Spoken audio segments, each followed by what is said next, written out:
The Seminole Wars. Both Triumph and Tragedy, by Lola Brennan and Miranda Plummer. Seminole Wars were a series of wars that began in 1817 and ended in 1858. They were fought between the Seminole Indians and the U.S. military. The Seminoles were a tribe of Native Americans that lived primarily in Pensacola, Florida. They made their livings by farming and fishing. The Seminole tribe was created when some Creek Indians migrated from Alabama to Pensacola.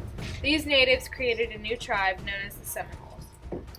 As this migration was happening, the British colonies were breaking off all ties to their mother country and created America. The Seminoles lived peacefully in Florida and raised their own livestock.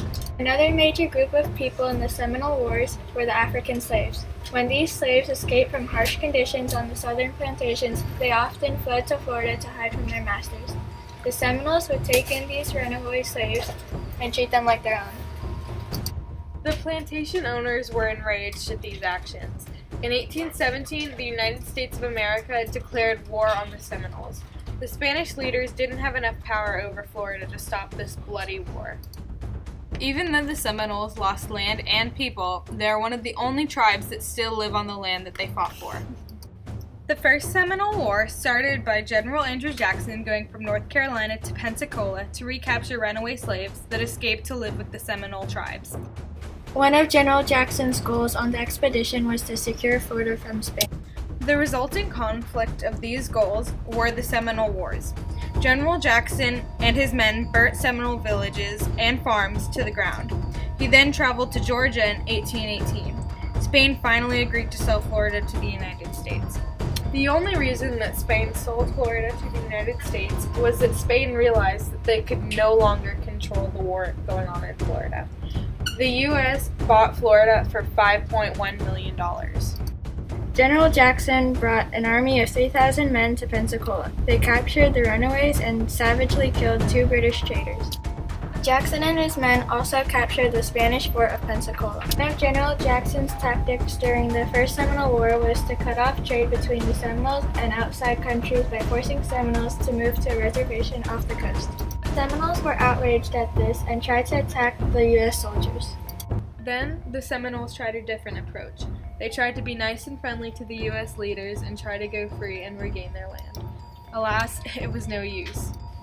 Even after the Seminoles moved to the reservation, the U.S. military still ambushed and raided the Seminoles' villages. Here on this reservation, isolated from the rest of the country, the Seminoles died of disease, famine, and poor surroundings. The First Seminole War was the first tragedy in the Seminole Wars. Even still, the Seminoles never stopped fighting. They went on to fight 2 other wars with the Americans. The Second Seminole War started in 1835 and ended in 1842. It started when the United States tried to force the Seminole Indians to move from a reservation in central Florida to a creek reservation west of the Mississippi River. Over the course of the Second Seminole War, the runaway slaves taken in by the Seminole tribe fought the Americans alongside the Seminole warriors.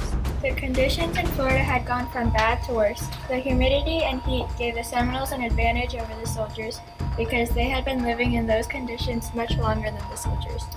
General Jessup brought over 9,000 soldiers from the Navy and the Marine Corps. During the Second Seminole War, a major war hero died. Chief Osceola, born Billy Powell, was captured in 1837 by General Jessup and died in 1838. Niles' National Register published an anonymous letter that stated, "Bold and decisive in action, deadly but consistent in hatred, dark in revenge, cool, subtle, and sagacious in counsel, he established ascendancy over his adopted tribe." Such was Osceola, who will be long remembered as the man that with the feeblest of means produced the most terrible effects. Chief Osceola led a small army of 800 fierce Seminole warriors into battle against the U.S. military. Osceola organized almost all attacks against the U.S. military. Osceola led the Seminoles to war in the Second Seminole War. He is most known for defying government plans to steal land from the Seminoles and relocate his people west of the Mississippi River. During the Second Seminole War, the Seminole warriors used a military tactic known as guerrilla warfare. The warriors would frequently ambush or raid the U.S. military. The Second Seminole War was the final tragedy of the Seminole Wars. The only time the Seminoles had second thoughts about continuing the war was during the Second Seminole War, when Chief Osceola was captured and killed by the U.S. soldiers. Colonel Taylor took over General Jessup's army and defeated the Seminoles in the Battle of Okeechobee. This battle defeated Seminoles' defense and pushed the Seminole tribe farther into Florida. After this battle, the Seminole tribe drifted apart and broke up into smaller groups. Even though they got defeated, the Seminoles would never stop fighting. After the Second Seminole War, only about 200 Seminoles remained in Florida.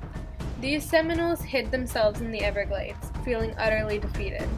Little did they know, their next war with the United States would play out in their favor. Even though the Seminoles lost land and people, they are the only tribe that still lives on the land that they fought for. The Third Seminole War, also known as the Billy Bowlegs War, started in 1855 and ended in 1858. The third and final Seminole War began when Billy Bowlegs, the Seminole leader at that time, retaliated against a group of U.S. soldiers that had looted his camp. The Third Seminole War was one of the major triumphs in the Seminole Wars. At this point in time, the only Seminoles left in Florida were refugees that had fled to the Everglades to escape the Indian Removal Act that would relocate all Seminoles to a reservation in Oklahoma. Even after this long war, many Seminoles still remained in Florida. Even to this day, descendants of these Seminoles still live on the lands that they once fought for. In 1855, a group of Army soldiers invaded Seminole territory to make note of the Seminoles' villages and crops. After the first two wars, the U.S. soldiers were ordered not to provoke the Seminoles. Even after these specific orders, some soldiers stole crops and other valuables from Seminole villages. Billy Bowlegs noticed these stolen crops and confronted the soldiers. These soldiers didn't even apologize for their actions. Because of this, 40 Seminole warriors began a series of battles that made up the Third Seminole War. One morning after the vandalism, Seminole warriors attacked an army base, killing 4 and wounding another 4.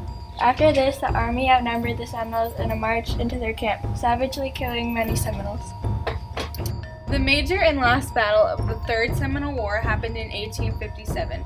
The U.S. Army ruthlessly burned Billy Bowlegs' village to the ground. Before they burned the village, they stole large amounts of Seminole crops, such as corn and rice, and even took some Seminole livestock. In 1858, American leaders and Billy Bowlegs met to discuss the end to the Seminole Wars. They offered Bowlegs $7,500 up front, $1,000 for every leader, $500 for every warrior, and $100 for every woman and child. After weeks of deliberation between Bowlegs and other Seminole leaders, they decided to accept the offer.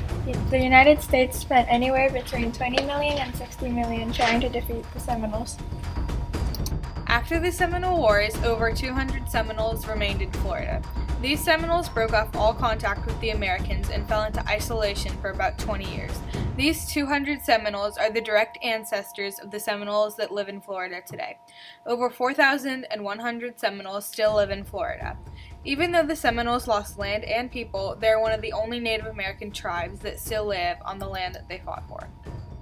In conclusion, the Seminoles are fighters, and they always have been. They survived 3 wars with the brutal U.S. military, and they survived the cruel Indian Removal Act.